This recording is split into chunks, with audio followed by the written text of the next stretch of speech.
অনেক অনেক বছর আগে পূর্ব বাংলার এক ছোট্ট রাজ্য ছিল নন্দনপুর।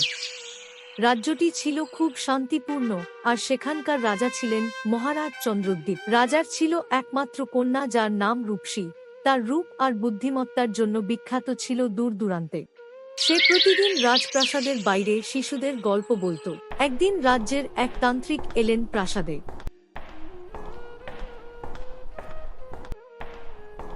তার চোখ ছিল ধূসর, গলায় ঝুলছিল একটা পুরনো রত্নখচিত মালা। তিনি বললেন, মহারাজ, আপনার কন্যার ভাগ্যে লেখা আছে এক ভয়ঙ্কর বিপদ। সে চুরি হয়ে যাবে অন্ধকার পর্বতের ডাইনির দ্বারা। যদি না দুইটি রত্ন খুঁজে না আনা হয় তবে সে সুরক্ষা পাবে না। রাজা শোনা মাত্রই রাজ্যের সেরা দুই বীরকে প্রাসাদে আহ্বান জানালেন। রাজপ্রাসাদে তিনজন যুবক হাজির হল। তাদের দুজনের নাম ছিল অজয় ও বিজয়। রাজা বললেন, দুইটি রত্ন ছড়ানো রয়েছে দুই বিপজ্জনক স্থানে, জ্বলন্ত মরুভূমি ও ঘন জঙ্গলে। যে এই রত্ন আনবে সে পাবে 1000 মোহর।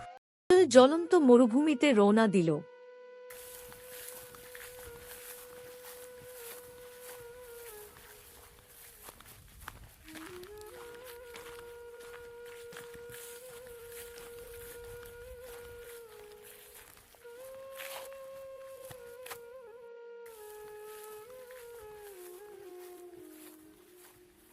অজয় জ্বলন্ত মরুভূমিতে একদিন একটি পরী দেখল।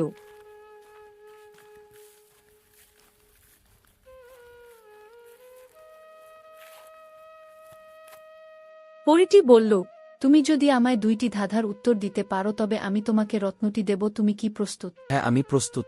আমার প্রথম ধাঁধা হলো, আমি সব কিছুতে থাকি কিন্তু কখনো ধরা যায় না, বলো তো আমি কে? উত্তর হলো ছায়া। তারপর বিজয় নিজের ঘোড়া নিয়ে ঘন জঙ্গলে রওনা দিল রত্নর খোঁজে।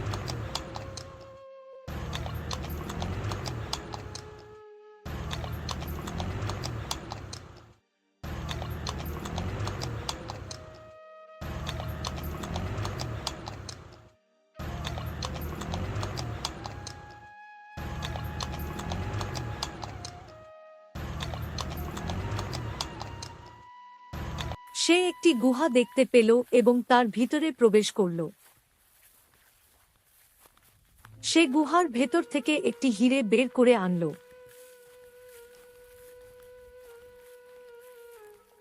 এদিকে একটি ডাইনি রাজবাড়ির ভিতরে প্রবেশ করল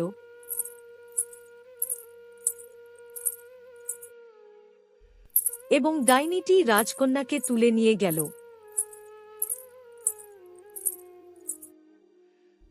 অজয় এবং বিজয় ফিরে এসে হিরে দুটি মন্দিরে রেখে দিল।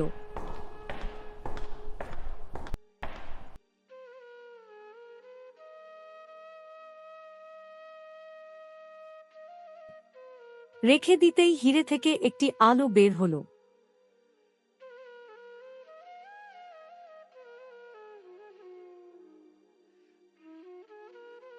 সেই আলোয় ডাইনিটি পুড়ে মারা গেল।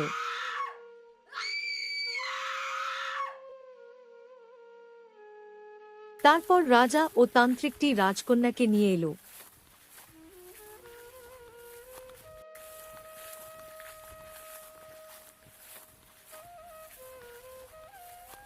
পরের দিন পরের দিন সকালে রাজা তাদেরকে পুরস্কৃত করল।